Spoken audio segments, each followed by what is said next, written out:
Welcome back to the Audacity of Him.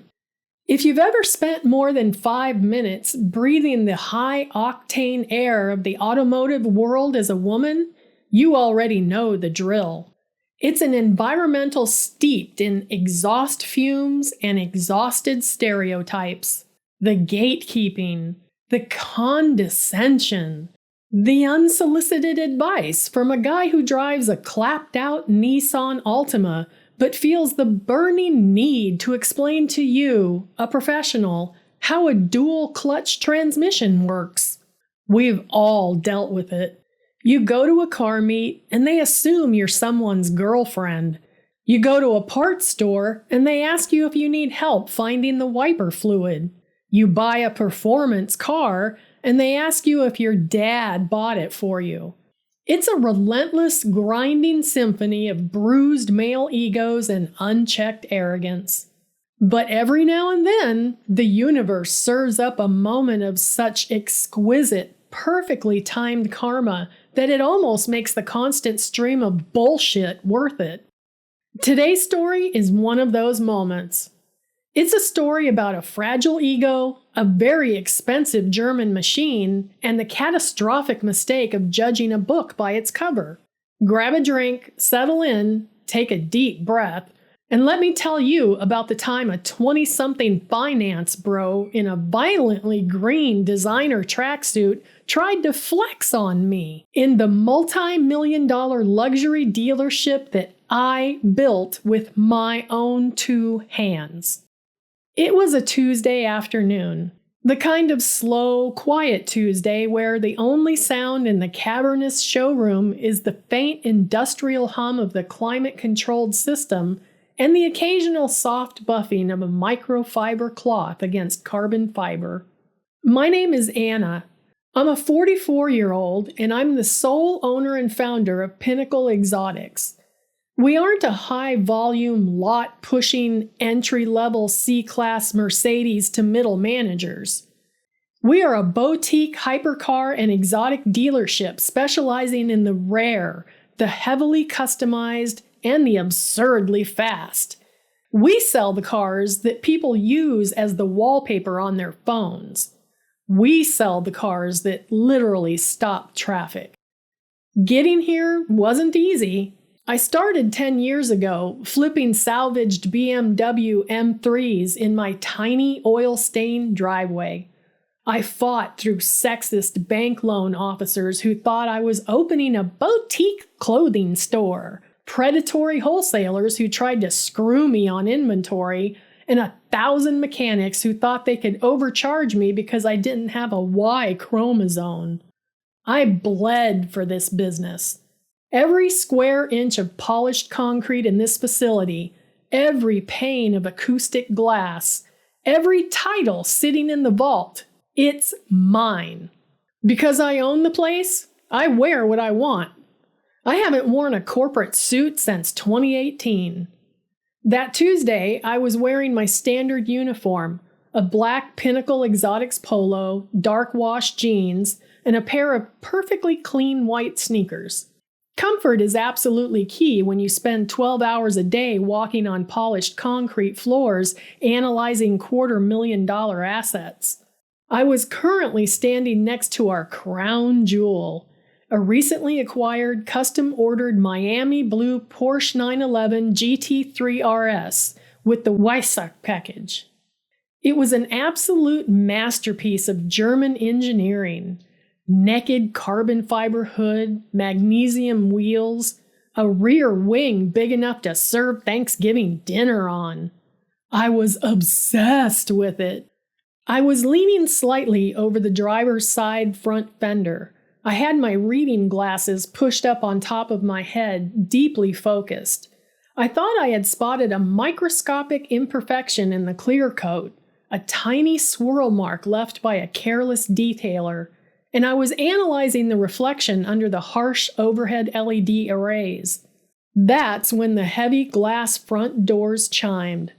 I didn't look up immediately.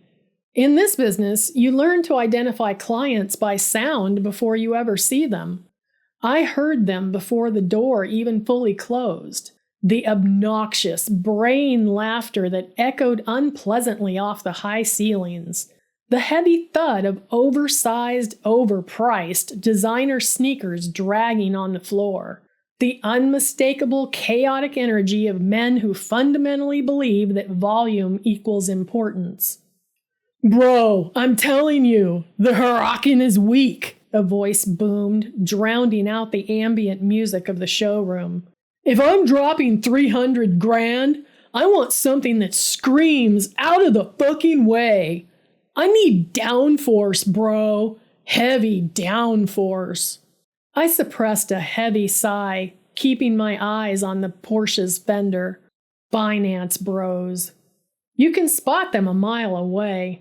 Usually fresh out of a frat house, suddenly flush with cash from daddy's firm, a lucky crypto run, or a predatory day trading scheme.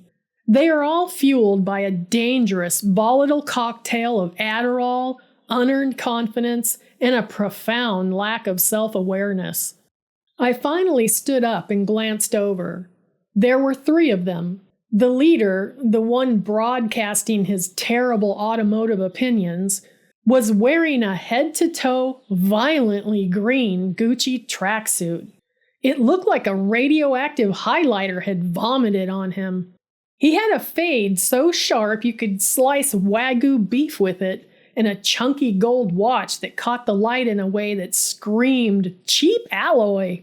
His 2 disciples flanked him, a step behind, nodding eagerly at whatever garbage was spilling out of his mouth. They were his hype men, there to validate his ego. Mr. Highlighter locked eyes on the Miami blue Porsche. I saw the immediate physiological shift in his posture. He puffed his chest out, rolling his shoulders back, trying to look physically larger, and strutted over. His entourage trailed behind him like baby ducks imprinting on their mother. I stayed exactly where I was, my hand still resting lightly on the microfiber cloth on the fender. I watched them approach. "Yo, look at this fucking thing," Highlighter declared, stopping a few feet away, practically drooling over the carbon fiber. "This is it, boys. This is the ultimate flex." He didn't acknowledge me, not even a polite nod, not a hello.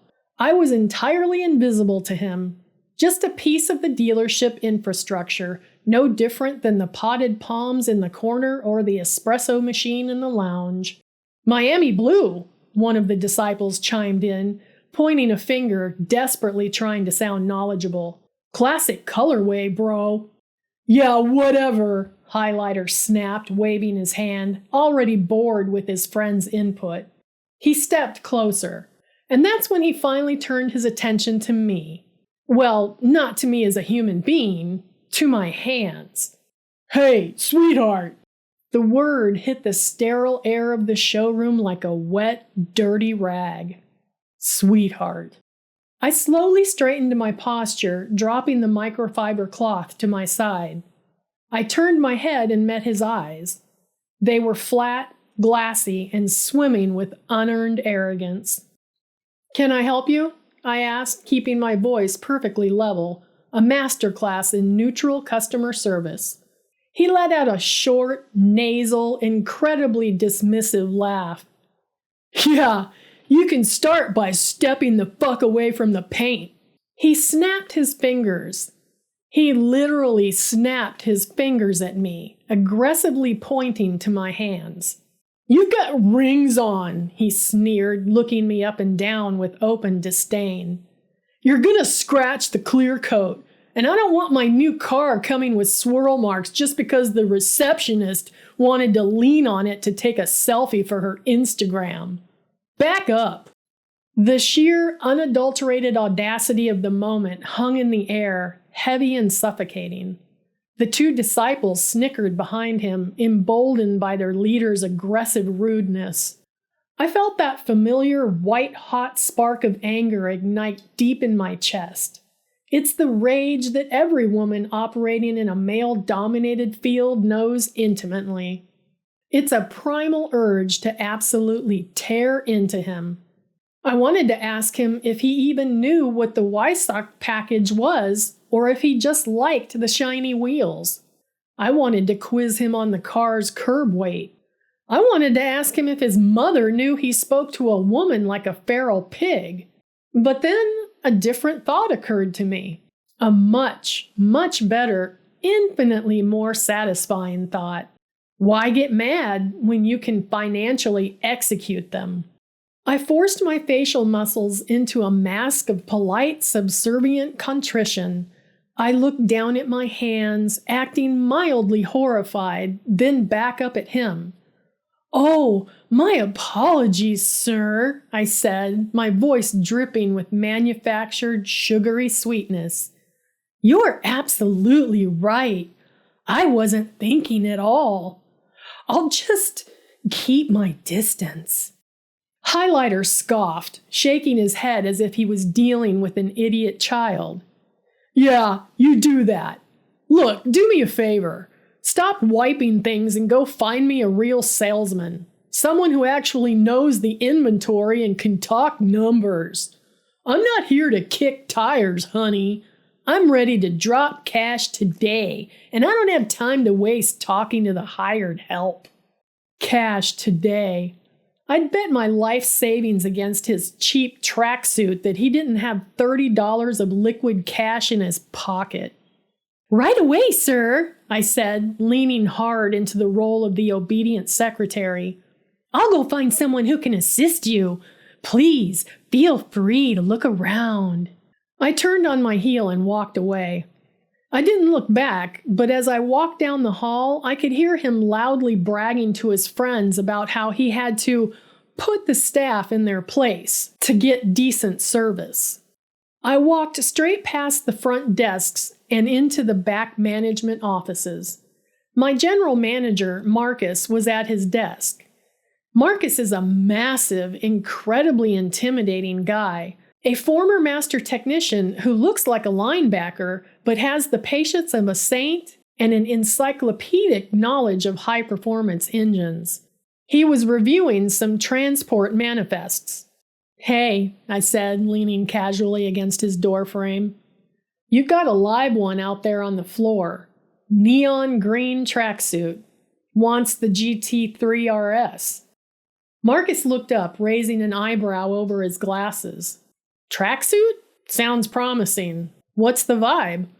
"Oh, he's an absolute delight," I said, my voice entirely deadpan.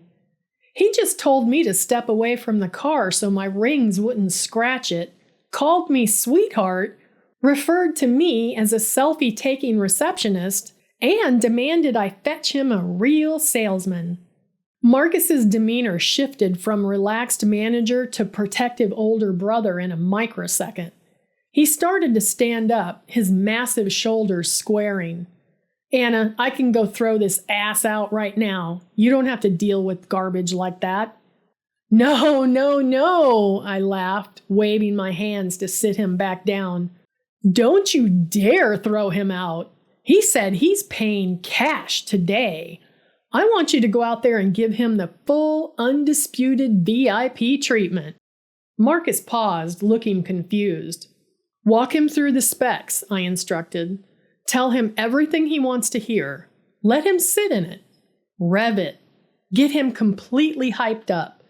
Tell him how alpha he'll look driving it down South Beach. Fluff his ego until it's ready to burst." "You want me to actually sell him the car?" Marcus asked, bewildered. "I want you to try," I corrected, a wicked smile spreading across my face. "Run his numbers, get him into your office, start the paperwork. And when he's sitting there, practically tasting the keys, come get me." Marcus stared at me for a long moment. Then a slow, predatory grin spread across his face. He understood the assignment completely. "You got it, boss." For the next 45 minutes, I retreated to my private, soundproofed office on the second floor. I pulled up the showroom security cameras on my secondary monitor and watched the show while I answered emails. It was playing out exactly as I predicted. Highlighter, whose legal name I learned from Marcus's incoming notes was Bradley, was a walking, talking cliché. He didn't ask a single technical question. He didn't ask about the suspension tuning, the braking capabilities, or the maintenance intervals. He just wanted to know how fast it went from 0 to 60 to win red light races, and if the titanium exhaust was loud enough to annoy his neighbors and get attention outside nightclubs. Marcus played him like a Stradivarius violin. He stroked Bradley's fragile ego, nodded enthusiastically at his terrible, uninformed opinions, and slowly, methodically reeled him in. Eventually, the strutting on the showroom floor stopped. Marcus gestured, and they were moved into Marcus's glass-walled finance office to talk numbers. The trap was set.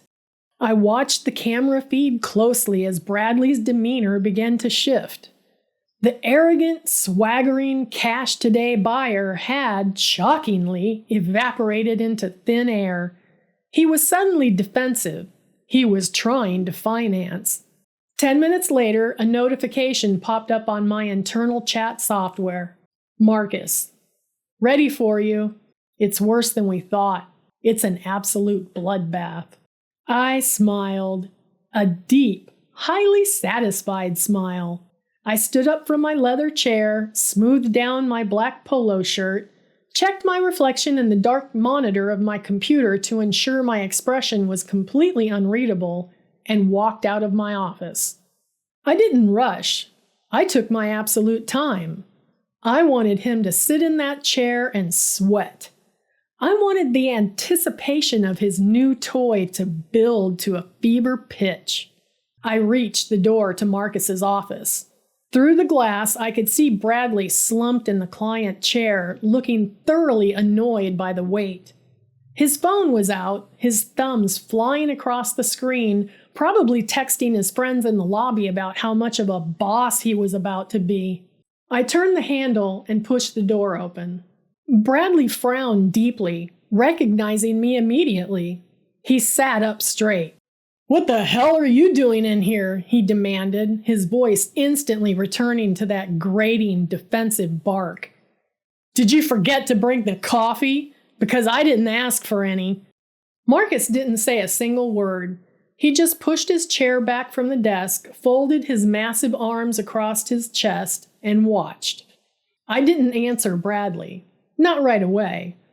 I calmly walked over to Marcus's desk, picked up the thick manila file containing Bradley's credit application and financial history, and began to slowly, deliberately leaf through the pages. The silence in the small office stretched. It became thick and profoundly uncomfortable. I could hear the faint ticking of Marcus's wall clock. I could feel Bradley squirming in his leather seat, his confusion slowly souring into anger. "Hey!" he snapped, the arrogance slipping just a fraction, replaced by raw irritation. "I asked you a fucking question. Why is the receptionist looking at my personal financial paperwork? Put that down. I'm waiting for the manager to approve my deal." I took my time. I read the final line of his credit report, closed the manila folder with a sharp, echoing snap, and finally lowered my gaze to meet his. "The manager?" I said, my voice low, icy, and dangerously calm. "Told me your application requires final approval. So, here I am." Bradley blinked, his brain visibly short-circuited, struggling to process the conflicting information. "Approval from who?" "From the owner," I said simply. The silence returned, but this time it was suffocating. I watched the realization wash over him in real time. It started in his eyes, a rapid flicker of confusion, followed closely by a spike of panic, before settling into a sickening pale shade of embarrassment. Sitting there in his violently bright green tracksuit, he suddenly looked very, very small. "Wait," he stammered, his voice entirely stripped of its booming frat house quality. You own this place?" I do, I replied, leaning casually against the edge of Marcus's desk, crossing my ankles. Every square foot of concrete, every single car on that floor, including the Miami Blue GT3 you were practically drooling on earlier. He swallowed hard. I watched his Adam's apple bob. His eyes darted desperately over to Marcus, searching for a punchline, a lifeline, anything to indicate this was a prank. Marcus just smiled back at him, a cold, empty smile. "Listen," Bradley started, trying frantically to backpedal and salvage the situation. His tone became instantly conciliatory, a slimy attempt at charm. "About out there, I didn't realize who you were. I was just joking around, you know how it is. Just busting chops. My bad." I didn't smile. I didn't nod. I didn't offer him a single ounce of grace.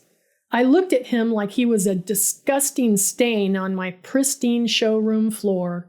"Let's talk about your file, Bradley," I said, intentionally dropping his first name like a heavy, blunt object. I flipped the folder open again. "You came in here demanding a $300,000 asset. You told my staff you were paying cash today." I pulled out the credit report, held it up for a second, and then tossed it onto the desk in front of him. It landed with a soft, damning thud. "This is an absolute disaster." He flushed. A dark, ugly, mottled red crept aggressively up his neck and into his cheeks. "There's a mistake on there," he mumbled quickly, avoiding my eyes. "Identity theft. Someone hacked my accounts. My accountant is sorting it out with Experian right now." "Bullshit," I said, the word cracking through the air like a whip. "You don't have an accountant, Bradley. What you have is a massive, suffocating amount of high-interest credit card debt, 2 missed payments on a leased base-model BMW 3 Series, and a credit score that is frankly impressive in its absolute mediocrity. You were trying to put $0 down on a 72-month heavily leveraged loan at a predatory interest rate just so you can look rich on Instagram." I leaned in closer. I wanted him to smell my expensive perfume. I wanted him to feel the weight of every single word. "You are exactly the kind of client I do not want in my dealership. You walked into my showroom," I continued, my voice rising just enough to command the entire room. "You treated my inventory like a public jungle gym. You snapped your fingers at me like I was a disobedient dog, and you demanded I fetch you a real salesman. Because why? Because I'm a woman in a polo shirt? Because I didn't fit your narrow, pathetic, fucking Andrew Tate-fueled definition of what wealth and ownership look like?" For a split second, there was absolute silence. I watched the shock register on his face. But then the embarrassment curled into something else entirely. The wounded ego of a fragile man metastasized into pure, unadulterated rage. He slammed both hands down on Marcus's desk, jumping to his feet so fast his chair toppled over backwards with a loud, violent crash. "Are you fucking kidding me?" he screamed, his face turning an apocalyptic shade of purple. Spittle actually flew from his mouth and landed on the desk. "You stupid bitch! You can't do that!" Marcus was out of his chair in a millisecond, his hands balled into fist, ready to physically end the threat. I shot Marcus a sharp look and held up a hand. "Stand down. This was my kill." I didn't step back. I didn't flinch. I stepped closer to him until only the width of the wooden desk separated us. "Watch your fucking mouth," I snarled, my voice dropping an octave. All traces of politeness completely annihilated. "I'll say whatever the fuck I want," Bradley yelled, pointing a shaking manicured finger an inch from my face. "I'm calling my fucking lawyer, you hear me? I'll have your ass in court so fast your head will spin. I'm calling the Better Business Bureau. I'll ruin this place. I'm going to make sure you lose everything, you arrogant cunt. Oh, here we go. The C word. The ultimate desperate weapon of a weak, cornered man who has completely run out of intellectual arguments. I didn't get upset. I didn't cry. I got violently, viciously angry. Call them, I barked right back, matching his volume and crushing it with my authority. Call your fucking lawyer, Bradley. Tell him you want to sue me because I legally refuse to let you commit financial suicide in my showroom. Let's see how hard he laughs before he asks for his retainer, which, by the way, your maxed out Discover card is going to fucking decline. He opened his mouth to shout again, but I didn't give him a millimeter of space to speak. You're a broke, pathetic fraud playing dress up, I shouted, the adrenaline pounding a heavy rhythm in my ears. You walk in here acting like God's gift to the automotive industry, and you don't even have the liquid assets to buy a used Prius off a buy here, pay here lot. I own this building. I own the inventory. I own the air you are currently polluting with your bullshit. I grabbed his credit application off the desk, ripped the thick stack of paper squarely in half, and let the pieces fall into the trash can next to me. Application denied. I pointed a rigid finger directly at the glass door. Now get the fuck off my property before I have Marcus throw you through that plate glass window. He stood there, his chest heaving, his mouth working silently like a beached fish. Through the glass walls, I could see his two friends hovering in the showroom. Their eyes were wide, and they were actively backing away toward the exit, pretending they had never met him. The entire dealership was dead silent. Bradley looked at me. Then he looked at Marcus, who was cracking his knuckles with a terrifying, eager smile on his face. Bradley's fragile bravado completely collapsed. He scooped his phone off the desk, spat out one last, weak, shaky, "Fuck you," and stormed out of the office. He didn't look back. He practically scurried across the showroom floor, fleeing the scene of his humiliation. The loud, braying laughter from earlier was entirely absent. The heavy glass doors chimed shut behind them, sealing the silence back into the room. Marcus let out a long, low whistle, riding the overturned chair. Damn, boss. Remind me to absolutely never, ever piss you off. I took a deep breath, letting the adrenaline spike slowly recede. I looked at Marcus, finally letting a genuine, relaxed smile break through the tension. Just make sure you go wipe down the driver's side fender where he was leaning on it, okay? He was sweating through that fucking ugly tracksuit. And that, my friends, is the reality of it. The car community can be an incredibly beautiful, supportive place, but it is still heavily infested with fragile guys like Bradley who firmly believe that a loud exhaust and a designer logo are acceptable substitutes for an actual personality and a decent bank account. They think respect is something you buy or something you demand from women rather than something you earn.